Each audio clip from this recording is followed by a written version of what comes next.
And we'll be going over some of the scripts and tools that you can utilize as you speak to patients about adverse childhood experiences and the actual screening process.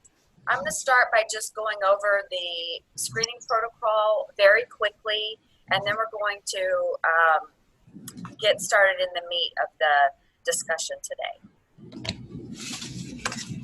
So before we do that, Carissa, I just wanted to go over some logistics just to remind folks about the CMEs.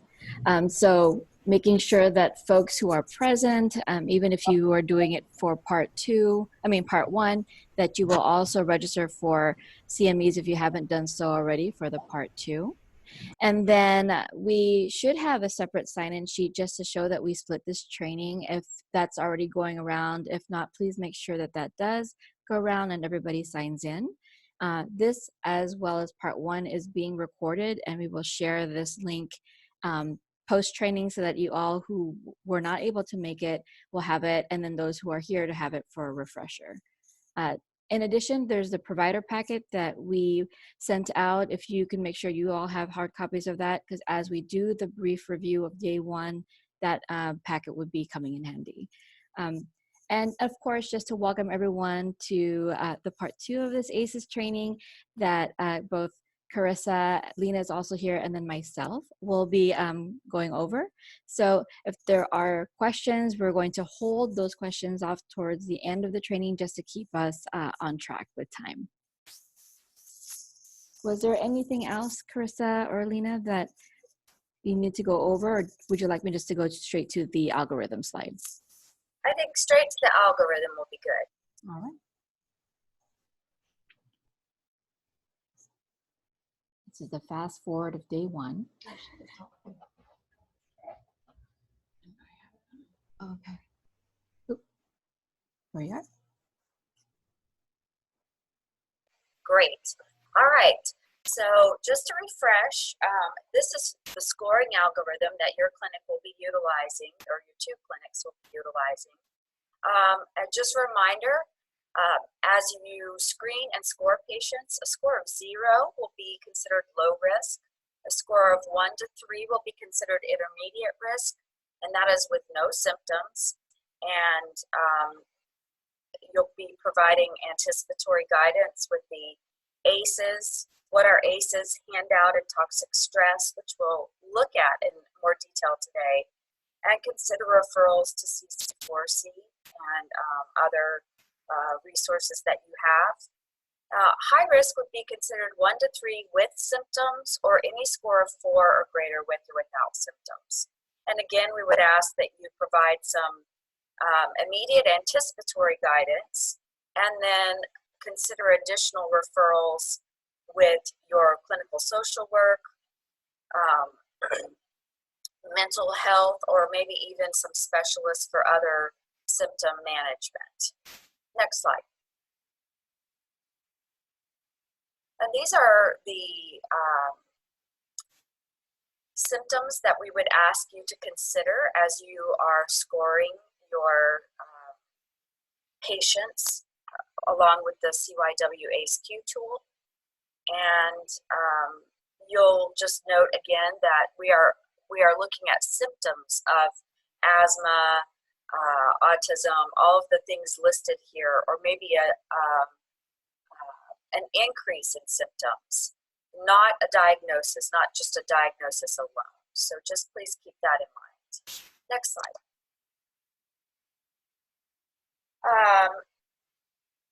Again, we'll be asking that you use your paper screening process, and that you will print copies, review them as you hand them out and have families fill them out. Document on the bottom whether the patient has refused screening. The provider will check whether or not the patient has symptoms, has a referral or needs a referral, maybe is already, in services. Then you'll scan the paper form as you normally do and file them in the completed folders that are designated for your clinics for data calculations. All right, next slide. Oh, there we go.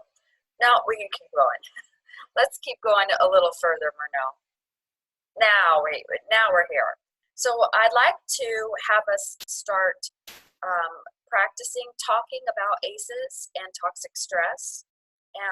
So I know you all many of you are eating right now, so this will be a particularly fun activity because you'll get to do it with food in your mouth. So we'll make it a little bit fun on Monday. So next slide.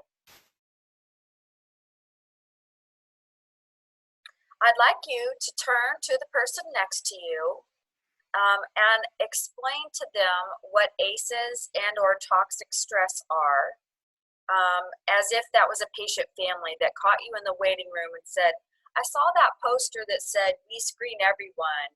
What is that about? What are ACEs and what is toxic stress? So just practice. See if you can talk about that with each other right now. See how easy it is to discuss these two topics. I'm going to give you about 5 minutes and then we'll come back together and talk about how that went.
All right, everyone.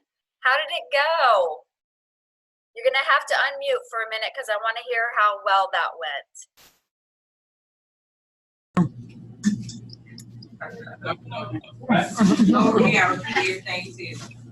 What am I doing? Tell us how it went to talk about ACEs. I think it went pretty well. I need to work on truncating my talk a little bit because I pretty much spoke the entire time and I didn't say anything. And it literally took me up until you said stop to finish the entire explanation. Okay, that's good. That's a great insight. Anybody else? Yes, I'm long-winded, it's true. That's what I was going to say. I can't be finding a way to condense the information for patients because, I took in what he was talking, but it was like, okay, I'm kind of aware of everything. I know what's going on. But how do we make that family friendly? Mm-hmm. Yes. And follow through with the resources that you're about to be. That was a great point. I agree with you. If in case you couldn't hear, the comment was just making it family friendly.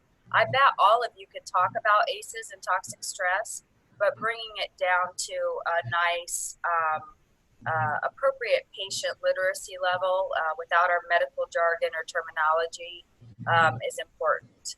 So let's look at the next slide, Renelle. Here are some key ways to do that. Just think about talking in short, kind of bulleted sentences. And so you can say, ACEs stands for Adverse Childhood Experiences. They're very difficult events that you may have gone through. ACEs are common. The more ACEs you have, the higher the chance you have for toxic stress. ACEs accumulate over time, or the longer you live, the more likely you will be to have ACEs, more ACEs.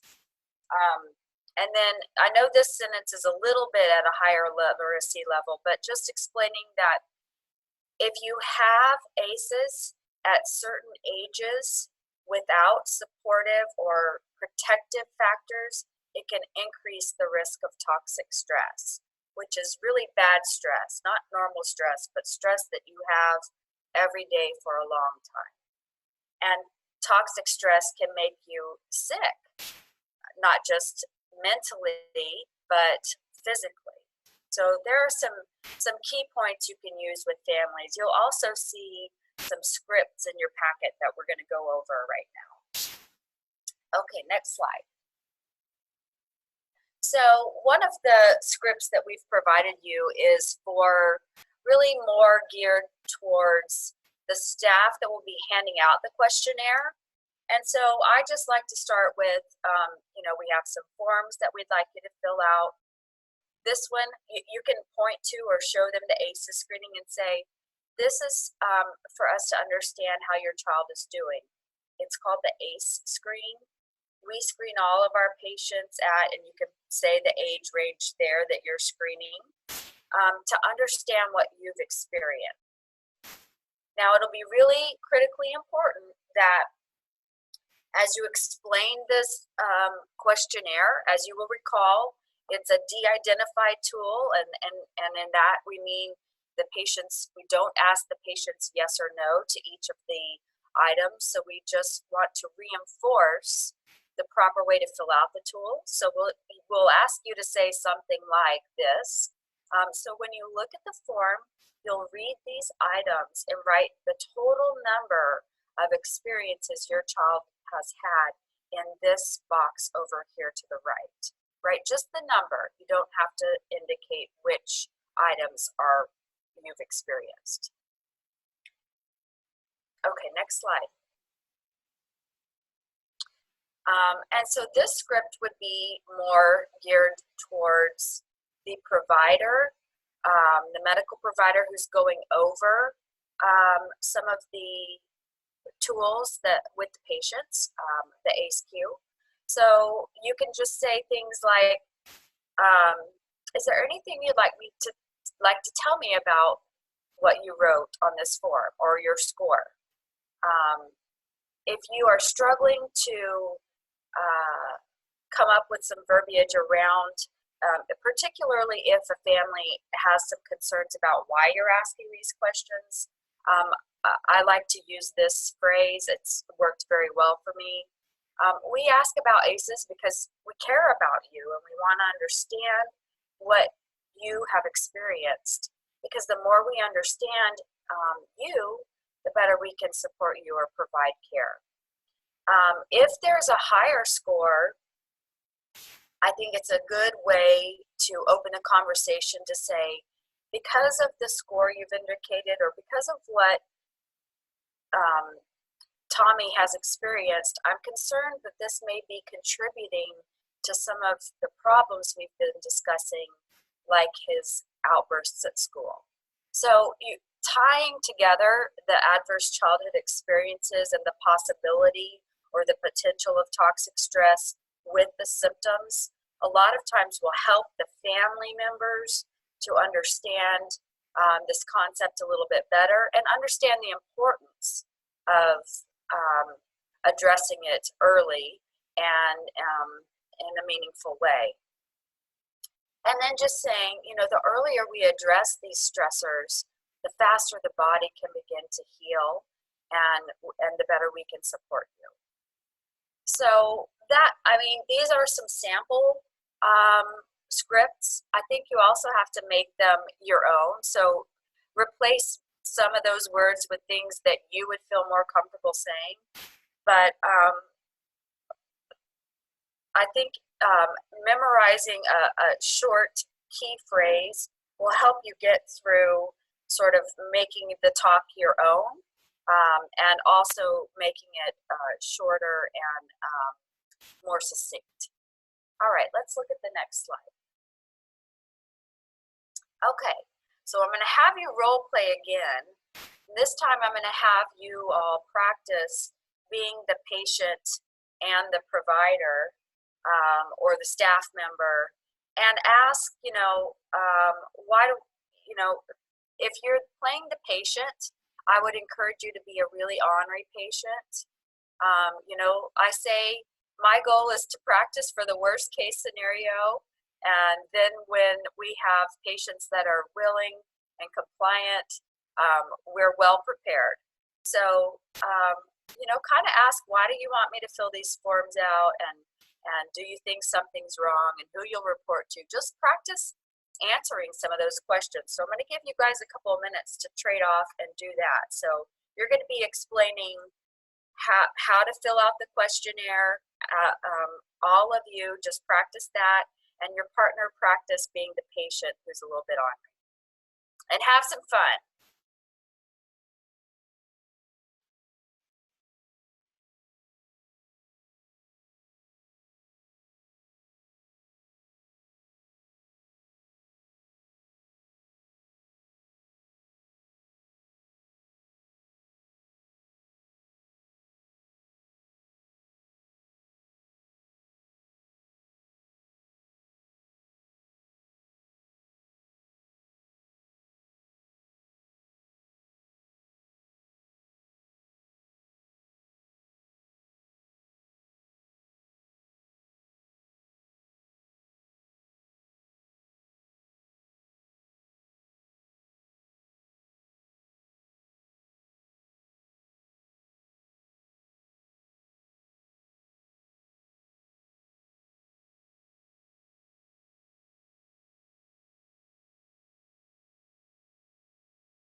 All right, let's start coming back together, and tell me how that went.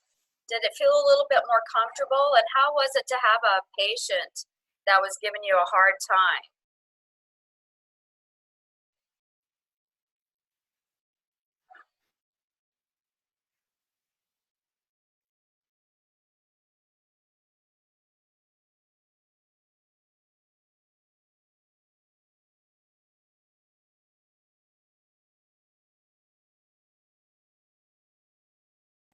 So how'd it go?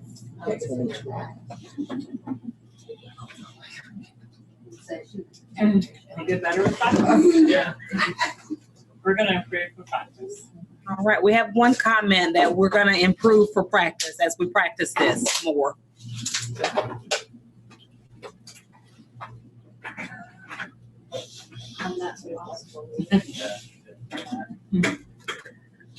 Hello?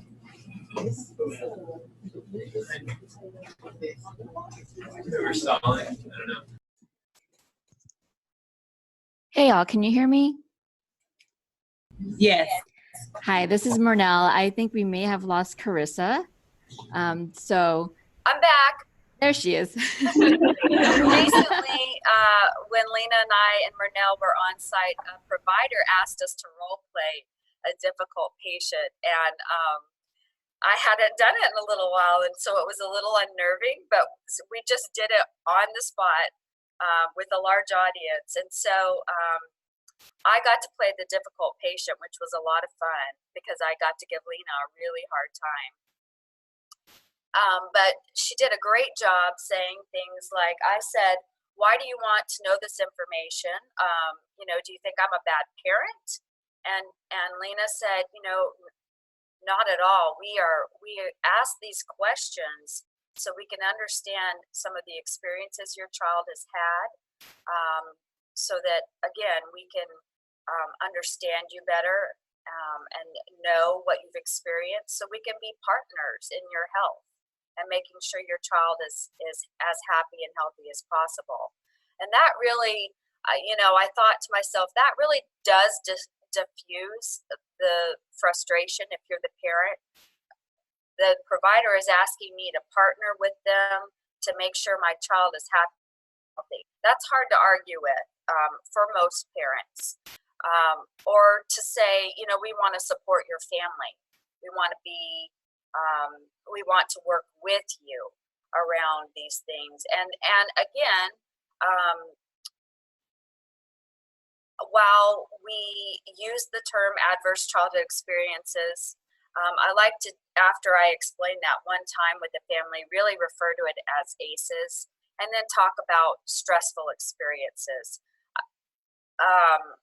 The word adverse can be a little bit off-putting, but stressful experiences, it didn't make a good acronym, and you know how we love our acronyms in the medical field. So I even joke about that with patient families, as you'll see in just a moment. So let's go to the next slide. So now this time I'm going to have you practice just for a couple minutes as the provider who is going over a positive screening tool with the patient family. So practice that a little bit, because this will be a little bit different. So now you know the score is positive. Say it's a 3. So that's a pretty significant score for the age groups that you all are screening. So practice being a provider and a patient with that information, and we'll come back together and then talk through a lot of the handouts and how you can help families in the moment while they're in your office after this process.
Okay, let's bring it all back together.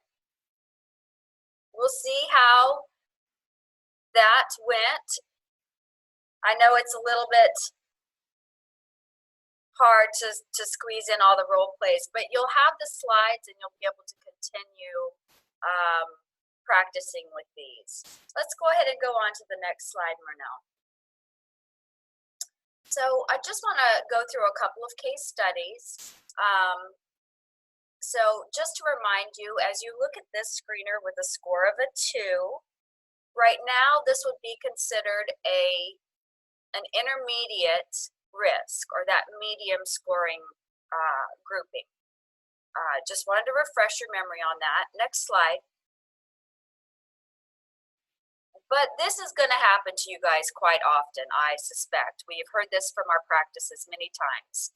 So the screening tool will reflect a 2, but the nurse or the medical assistant gets told by the parent that the mom is really stressed out because her 3-year-old has started having encopresis or stooling at preschool and will be kicked out if there are further incidents. So that's a symptom that the nurse has been given sort of in passing. She may or may not tell the provider that. A lot of times in a well child visit, families don't think about these things. It seems logical to you and I, but really the mom is expressing some concern about her child being kicked out of school to the nurse, who she feels comfortable with. But that, you really need to be sure that you pass that on to the provider, as that would change this child's score from an intermediate to a high risk, potentially. Of course, the provider would want to ask some additional questions about that, but that there is the potential for that to happen. We've also seen this happen around the mom may disclose that there's been biting at preschool, or a lot of asthma exacerbations recently, but again, may not remember to tell that to the provider. So just be sure to hand off that information, as it's very important. Okay, next slide. So in this instance, the score is a 4, so that would be a high risk, just a reminder there. With or without symptoms, 4 or more ACEs would be considered high risk. And next slide, just a key thing to remember here.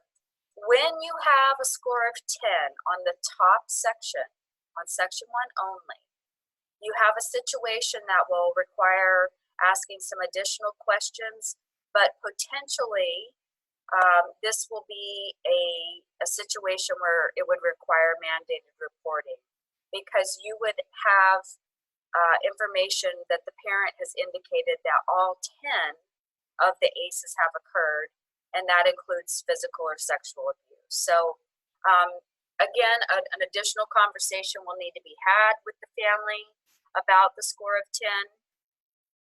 We have, through all of our pilot sites, had this occur one time with an actual 10. So I just want to reassure you, you may be the first practice in the country that has it happen often, but that has not been our experience thus far.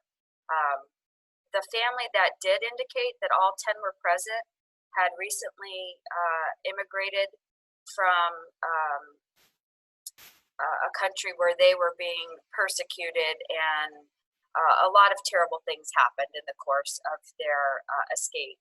And the mom was actually, I won't say happy, but felt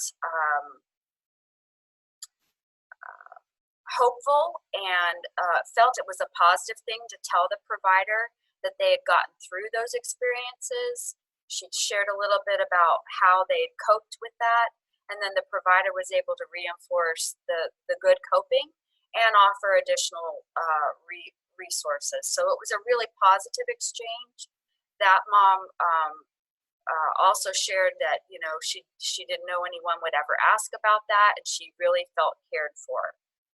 So it, just because there's a really personal and intense disclosure made doesn't mean it's going to necessarily be a negative thing. We've seen over and over where families are sort of encouraged and feel a deeper connection with their provider when sharing these types of experiences. Okay, next slide.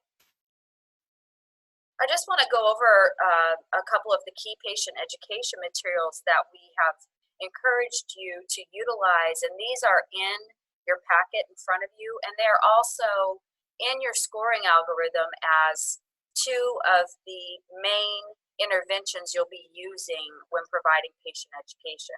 So the first tool is around what are adverse childhood experiences. It lists the core ACEs there and talks about them. The second patient handout is on toxic stress. I know yours looks a little bit different. You have the newer format, but again, it talks about what normal and positive stress is and the continuum all the way to toxic stress and how it can impact your body. Next slide. So we've also provided you something called job aids. And those provide bullet points or key points that you can use. It's again a sample script on how to use the patient education materials. And so for the What Are ACEs patient handout, I typically say, you know, I like to interject some humor and I say, when I first heard of ACEs, I didn't understand them. You know, those medical people always have to have a fancy name for something, right? So ACEs are just really difficult or stressful times in our lives. So this sheet lists some examples, and these are the most common ACEs that a family can experience and can be hard on us physically and mentally, something like that. Next slide. So these are some of the conversation starters about what is toxic stress. I really like to, again, make the connection that having a lot of stress over a long time can make people sick, can make anyone sick. And, you know, if you're the provider, you can always follow that up if you have some concerns about symptoms and say, do you think this could be happening with your family or with your child? And again, if you get any resistance from a patient family, I just like to leave a kind of an open-ended statement just to say, well, we ask these questions because we want to help. And that's it. They don't have to respond to that. You're not asking them to do anything. You're just giving some information to diffuse the situation or help clarify what our intent is. Okay, next slide. We also just want to remind you that we have patient education materials on all 6 of the domains of health that provide protection for ACEs. So, and these all are in the context of good sleep and ACEs, promoting exercise and ACEs. Next slide. We have educational materials on supportive relationships, good nutrition, again, all in the context of ACEs and building protective factors, and then we have 2 more. So next slide. Using mindfulness and improving mental health. So we just, all of those will be available to you in English and Spanish they're in the provider binder, but we'll also be making sure that you have access to them electronically. Okay, next slide. So just a couple things to remember. If the patient doesn't seem receptive, just use the patient education handouts. And I mean, if they don't want to fill it out, if the questionnaire out, don't worry about that either.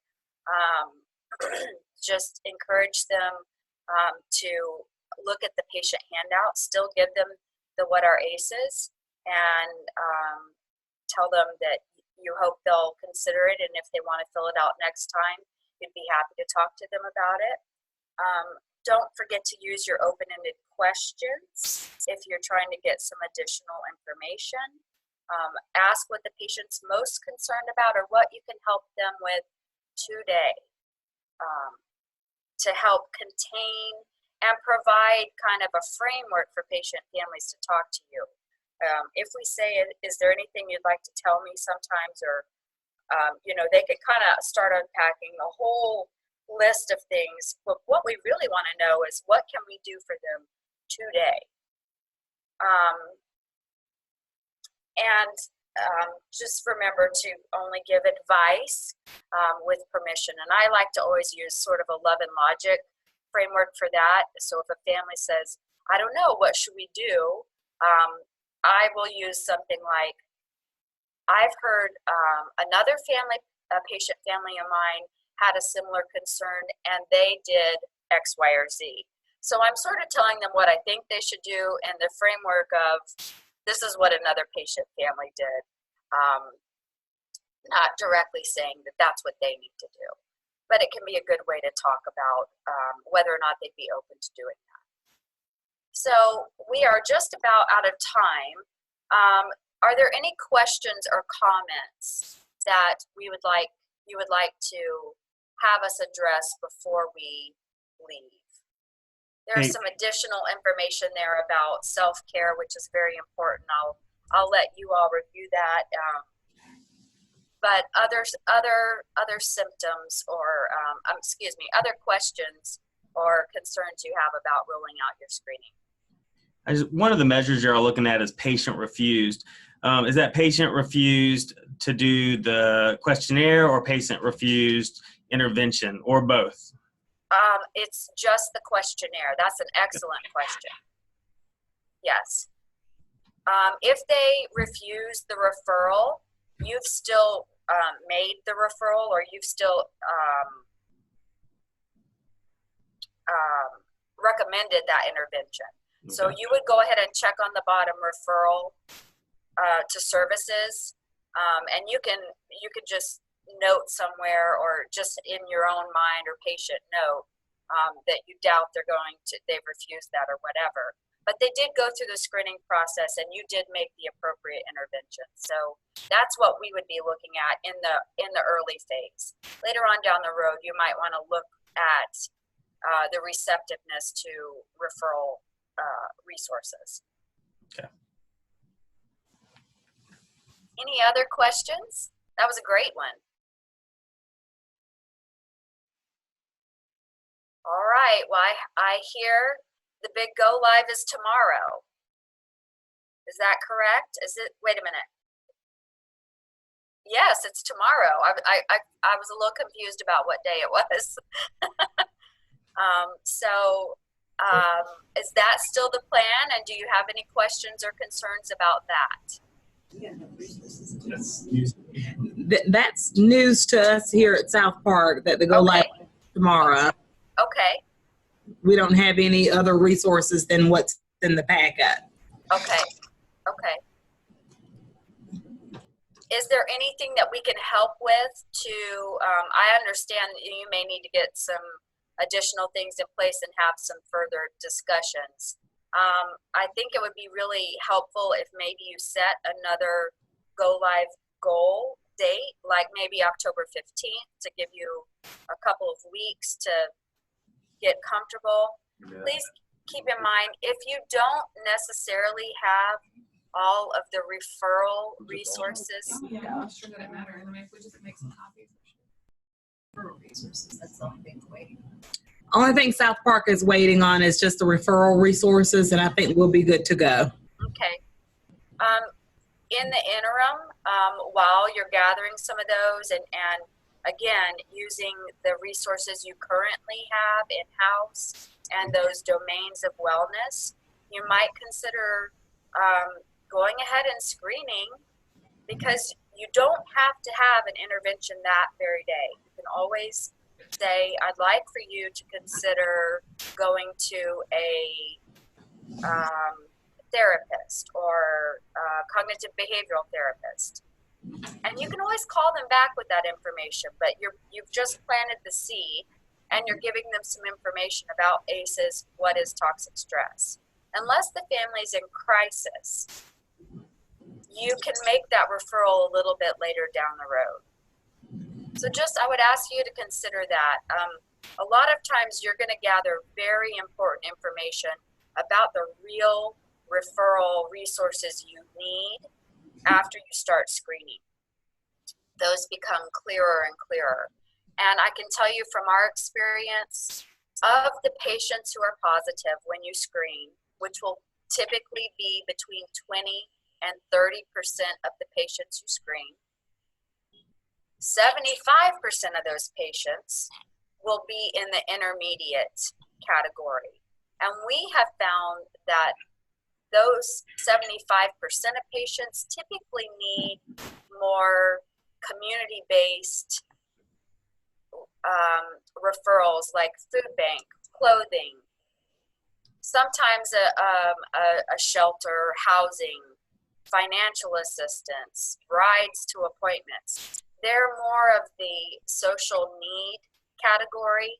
And of the patients that are positive, only about 20 to 25% actually need some of those more intensive therapy referrals. In the intermediate group, we do see a lot of parenting class needs. And I know that the CC4C and the Charlotte Resilience Project has a lot of offerings they'd like to partner with you about. So we'll make sure that going forward, you have those connections. Yeah, South Park, just in terms of referrals, you know, CC4C is definitely aware. They came to our initial meeting, and we've had follow-up meetings with them. So they're expecting us to put referrals into them to help manage and address some of these needs. So don't hesitate to, we usually put it in our system, refer to pediatric psychology, and then in the comments put CC4C. That's what we're going to probably be doing for a lot of our kids up to the birthday, age 5, to kind of address that. So that resource is in place to use.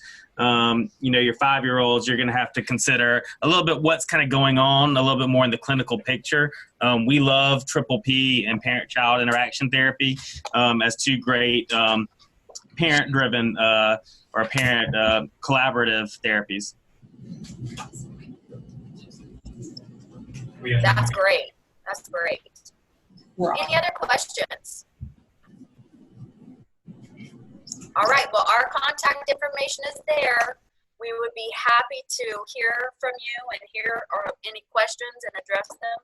I always say no one ever emails me with a question after these trainings. So, you know, if you want to be the first group to do that, I would be delighted to hear from you. So please keep that in mind, that you're always welcome to reach out to any of us. I think Lena and Murnell get questions, but no one ever emails me. And we will be in touch after this training with this PowerPoint and all the materials that Carissa discussed. So if there's anything South Park folks that you would need in addition to that prior to your go live date, please let us know, and also to let us know when you decide to set your go live date. That would be very valuable information for us.